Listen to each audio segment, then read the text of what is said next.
Hi, everybody. Dan Illman, Ashley Mailloux, taking a look at the DRF race of the day for Monday, November the 25th. It's race number 10 at Mahoning Valley. Quality edition of the Steel Valley Sprint, 300,000 on the line for three-year-olds going 3/4 of a mile. Before we take a look at the field, though, you know what time of year it is. We're almost closing in on Thanksgiving, and Christmas and the holidays are around the corner. Black Friday sale is on at DRF.com. Our biggest sale of the year, 20% off. Shop.drf.com, coupon code BF2024. You can use the coupon code as many times as you like. Here's the field for the Steel Valley Sprint. Remember to access your free Formulator Pass performances for this race on the Race of the Day event page at drf.com. Take a peek, handicap along with us. Strong field of 11. And really the question in this race is whether the horse to beat, the 11 Bookham Dano, is going to participate. I know that Derek Ryan has his eye on the Cigar Mile, and I wonder if he cares for post 11 at Mahoning Valley. Yeah, it might not be the ideal sort of post for him considering the trips in his last couple, but even if he doesn't go and you still get a field of 10, you said it's a really quality race. I feel like each and every year that they've run this now, it's gotten better in terms of who they've attracted, and they really haven't changed anything. So Bookham Dano, whether he goes or not, is one story. Obviously, he's very talented, but look at some others in here. Glenn Gary, who we haven't seen in quite some time. He's a horse that you certainly can't forget about. He was on a roll. He's only been defeated once, which came at Remington in the Springboard Mile. And then you have the types of the epic rides, the world records, or even a horse such as Sunny Breeze, who he's probably flattered by his second last time out, knowing that Ben Tornado ran very well on Breeders' Cup weekend to finish second.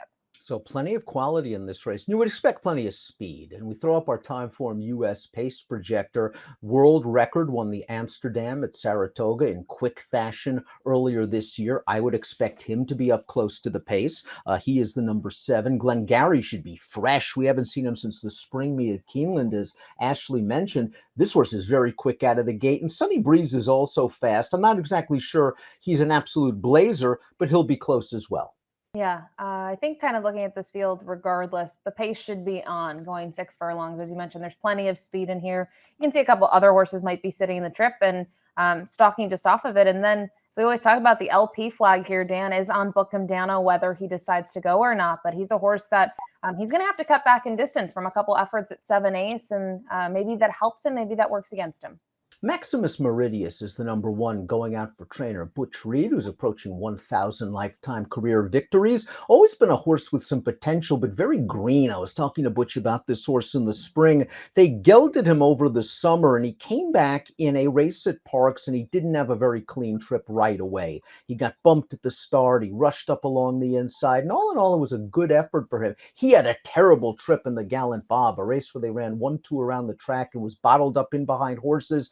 Last time out, he only won by a narrow margin, but I wonder if that was the confidence boost this horse needed, and he got a figure. Yeah, he got a good figure, 92. I was a big fan of him after he was 4th in the Gotham and kind of his performances, and I followed him, and he fell off later, but you can't really knock him. Look at the races that he was in. They tried the turf. They put him in a grade 1. I don't think he's necessarily that caliber. My question and maybe concern with him, Dan, is he won last time out, but look at the fractions of the race, and he was right up there in the mix. And some of his best races have been when he's been quite forward. He's not as quick as others in here. I think it's just as simple as that. And I'm not sure, A, that the speed is going to come back to him, and B, that he's going to be able to pass horses in the stretch at this caliber with this group. It's not a graded stakes, but we keep on talking about the horses in here. Very different than he faced last time out. Save the Trees is the number 2 going out for trainer Michael Maker. Now, he's only really been tested once from a class standpoint, and that was in the Dwyer, and he just was found wanting. He was beaten double-digit lengths that day. His most recent start was at Churchill Downs, and it was a race where he was out-sprinted in the early stages, came with a mild late run. He has upside. He's very lightly raced. He's obviously well-connected. He's probably just going to have to run a lifetime best against a tough field. Yeah, and I think when you kind of compare him to the 1, at least they know if their pace is hot, he can close. He showed that, as you mentioned, last time out, even when he picked up his second career win back on June 9th at Churchill. Same sort of situation, 21-2, 44-4. The splits were right there for him to close. So to me, I've seen certainly worse 20-1 shots, and maybe a horse that you think if Bookham Dano doesn't go and you're looking for a little bit of a closer, he might be sneaky in here and offer value. It's been a good, bad pattern for the number 3 Henr, so maybe he's ready for a good effort. And when he's good, he's pretty good. He's a multiple stakes winner. He doesn't mind shipping. He just didn't fire his best shot last time out. Going 7 furlongs in the Perryville, he was outrun early, and he just didn't do much late. Now he cuts back to 6, and while he's had success at 6 in the past, not against this quality of competition, and I'm concerned that he'll be outrun early. Yeah, I think he'll be outrun for sure. And that is a concern. If you look at last time out, Bookham Dano finished second in the Perryville. And you talked about the good race, bad race thing. That is concerning. But also when you go back, he won at 7/8. His prior to win before that was a mile and a 16th. Now they're going to cut him back again. It feels like to me they haven't quite figured out what he wants to do and what the best sort of distance is for him. And this is a tough spot to try to figure that out. Glengarry, the number 4, is speedy and talented. He's won 4 of 5 starts. The only loss came by less than a length. He's only run once this year, however, and that was this race all the way back in April in the Lafayette at Keeneland, where he was able to get to the lead, and he got a little bit of a backstretch breather while loose. He sprints on home in likable fashion, and at least the 4th-place finisher came back to win a stakes race in New York with a 96 buyer. The layoff is a little bit concerning.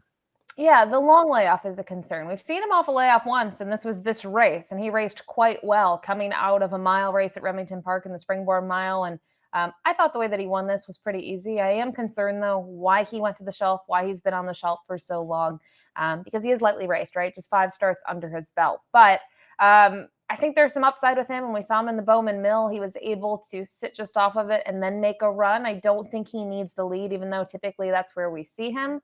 And from a record standpoint, 6 furlongs is fine for him. I think 7/8 as well. That lone defeat was over a muddy track, and it was a mile, a different ball game. So to me, he's a major contender here for the top spot.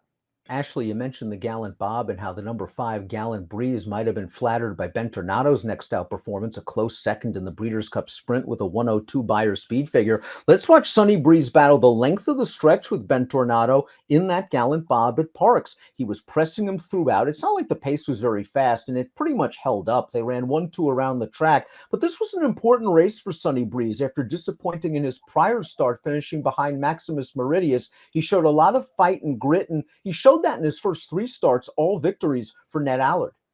Yeah, I feel like when you watch this replay, Sonny Breeze really didn't want Ben Tornado to go by him. He really tried to hang in there, and he comes up short in the end by a solid neck. But I liked him returning to 6 furlongs. You can see they went from 7 to 6.5 to 6. I think it worked out well for him.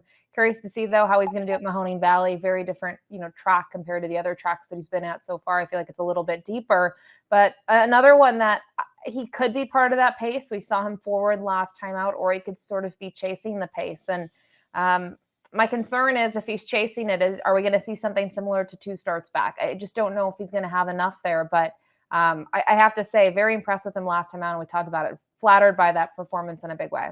There are some class issues, perhaps for the 6 Practically Dark, who finished behind Sonny Breeze in his last 2 starts, and those were his first 2 races and only 2 races against stakes competition. But maybe the pace worked against him last time out, and that there wasn't a ton of it. And this guy likes to come from the back of the pack. He'll get a better race flow for a very hot barn. But again, I just wonder if he's good enough right now. The buyers are slowly creeping forward.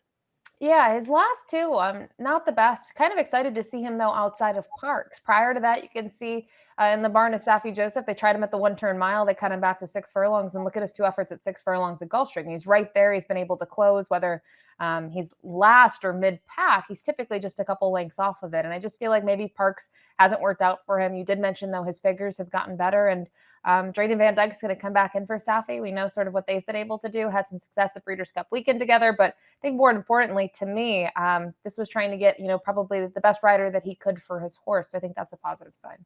The 7 world record. I really like this horse's versatility. I know Timeform US has him on the lead, but for some reason, if he doesn't make it, he is proven from off the pace. He was a good 3rd in the Maxfield, rallying from up the rail. He won, of course, in gate-to-wire fashion in the Amsterdam. Might have taken advantage of an easy lead over a speed-friendly track, but last time out, he rated, he finished. It was a good performance for world record. I think this horse is all upside, and he's a strong contender. I think so too. I think last time out, I liked that he was able to sit just off of it and then make the run. And he was very impressive. He got a good figure for it. It wasn't as flashy as his Amsterdam, but it was nice to see him regroup. Because at Saratoga, after his win in the HL and Jerkins, he did not look good at all. he just went to the front. He set sizzling fractions. Maybe the half is what did him. The opening quarter, though, he'd been able to do something like that in the past, and he flattened. And I think, we'll see what he can do against this group again. Maybe out of the speed horses, he gives you a little bit more confidence just knowing that he can be versatile. Epic Ride's a fascinating entrant. He was a good third in the Bluegrass behind Sierra Leone. I don't think his Kentucky Derby was terrible, considering he was up close to that very fast pace before understandably tiring. I like that they gave him plenty of time off that effort, and then he came back with a good performance, finishing third in the Perryville. They cut him back to 7 off of the layoff. He was up close to a pretty solid pace. We see Bookham Dano in behind horses in the blue cap. It takes Epic Ride a little bit of a while to change leads. Once he does, he stays on for third. Bookham Dano is just sort of buried in between horses, has to squeeze his way through, and I wonder if maybe that just hurt his momentum a little bit. Yeah, I think it might have hurt him just a little bit in here. Maybe that cost him a little bit of a placing when it's all said and done. But a nice effort from him. I think regrouping too off the layoff. You talked about the Derby. The Derby is the Derby. He drew in. He was the last horse to get in. He had post 20, and that's what you have to work with. I always just kind of draw a line through that. And so to see him cut back now on the dirt, I think cutting back again is an interesting move. But kind of looking at his races at Turfway Park, 6 furlongs and a mile worked out well for him. And maybe they're kind of just targeting races in between there. But by no means did he run poorly last time out. He was just 3/4 of a length behind Bookham Dano.